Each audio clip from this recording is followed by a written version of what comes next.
आज डे 10 पर मैं आपसे कोई सॉफ्ट बात नहीं करने वाली हूँ। आज का दिन थोड़ा-सा अनकंफर्टेबल हो सकता है। आप अगर इस जर्नी का हिस्सा बने हो और आप डे 10 तक आए हो, तो आपने ये बात ज़रूर महसूस की होगी कि लाइफ में ऐसी बहुत सी चीज़ें होती हैं, जो कि सिर्फ़ एक एक्सीडेंट नहीं होती।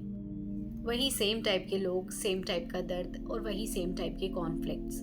हम हर बार सोचते हैं कि इस बार शायद कुछ अलग होगा, लेकिन कुछ अलग नहीं होता। सब कुछ वैसा का वैसे ही होता है, उसी टाइप के लोग मिलते हैं, उसी टाइप का दर्द आता है। तो आगे क्या? सबसे पहले एक बात समझ लीजिए, फीलिंग्स को दबाना उन्हें ख़त्म करना नहीं होता। फीलिंग्स को दबाना पोस्टपोन करना होता है, और जो चीज़ें पोस्टपोन होती हैं वो ज़िंदगी में कभी ना कभी वापस आती ही हैं। बस फ़र्क इतना होता है कि वो उसी फॉर्म में नहीं आती जिस फॉर्म में हमने उसे दबाया था। वो बस फॉर्म बदल लेती है। जब कोई फीलिंग पूरी तरह महसूस नहीं होती तो वो इमोशंस नहीं रहती, वो मेमोरी बन जाती है। और जब कोई मेमोरी पूरी तरह से हमारी लाइफ में आ जाती है, वो मेमोरी सिर्फ याद बनकर नहीं रहती, वो पैटर्न बन जाती है। पैटर्न का मतलब होता है बिना सोचे, बिना चूज़ किए वही पैटर्न। किसी ने इग्नोर किया और आप बस अंदर से कोलैप्स कर गए। किसी ने ऊंची आवाज़ में बात की और आप बस चुपचाप बैठ गए। किसी ने आपको दबाने की कोशिश की और आप बस पूरी तरह से दब गए।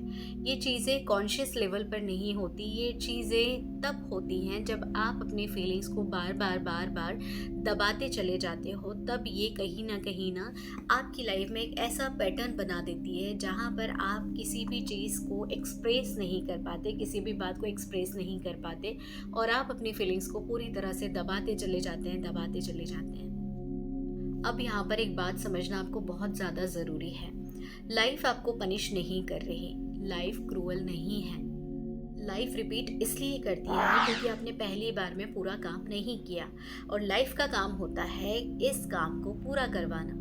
और जब कुछ अधूरा रह जाता है तो लाइफ उसे अलग अलग सिचुएशन में आपकी लाइफ में वापस लाती रहती है। इसी को आपकी कार्मिक सिचुएशन या कार्मिक फेस कहते हैं। जब आप किसी भी सिचुएशन से भागना चाह रहे हो, किसी सिचुएशन से आप परेशान भी हो गए हो, लेकिन उसके बावजूद भी घूम फिर कर किसी ना किसी रूप में, किसी ना किसी व्यक्ति के साथ में, किसी व्यक्ति के दिए हुए एक्सपीरियंस में आप वही सेम चीज़ों को रिपीट होते हुए अपनी लाइफ में देखते हो, और फिर आप फ्रस्ट्रेट हो जाते हो। इस स्टेज पर लोग खुद को ब्लेम करना शुरू कर देते हैं। मेरी ही गलती है, मैं ही जल्दी डिसीज़न ले लेती हूँ, या मैं ही जल्दी डिसीज़न ले लेता हूँ, मैं लोगों को जल्दी ट्रस्ट कर लेता हूँ, मैं लोगों की जल्दी बातों में आ जाती हूँ, लोग मुझे हमेशा चीट करते हैं। ऐसी बहुत सारी बातें आप अपने दिमाग में, अपने दिल में बिठा लेते हो।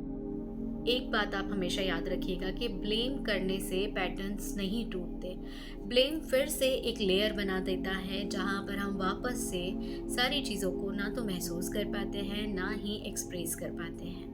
इसी जगह पर हम स्विच वर्ड को इंट्रोड्यूस करते हैं। स्विच वर्ड का काम ये नहीं होता कि वो आपकी सिचुएशन को बदल दे। स्विच वर्ड का काम ये होता है कि आप उस पल में जहाँ पर आप कुछ रिएक्शन देने वाले हो, तो ये स्विच वर्ड आपकी सोच को पूरी तरह से बदल दे, आपकी भावनाओं को पूरी तरह से बदल दे, या आपके रिएक्शन को पूरी तरह से बदल दे।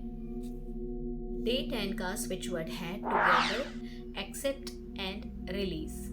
टुगेदर का मतलब कि इस एक्सपीरियंस में मैं अकेली नहीं हूँ। एक्सेप्ट का मतलब जो हो रहा है मैं उसे एक्सेप्ट कर रही हूँ। और रिलीज़ का मतलब कि मैं जो भी चीज़ें हो रही हैं वो अभी ठीक हो जाएं।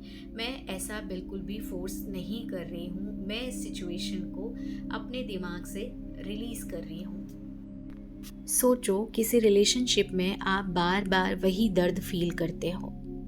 हर बार शुरुआत में सब ठीक, और फिर धीरे धीरे वही नेगलेक्ट, वही डिस्टेंस। इसका मतलब ये नहीं कि आप अनलकी हो। इसका मतलब ये होता है कि कोई फीलिंग पहली बार पूरी महसूस नहीं हुई।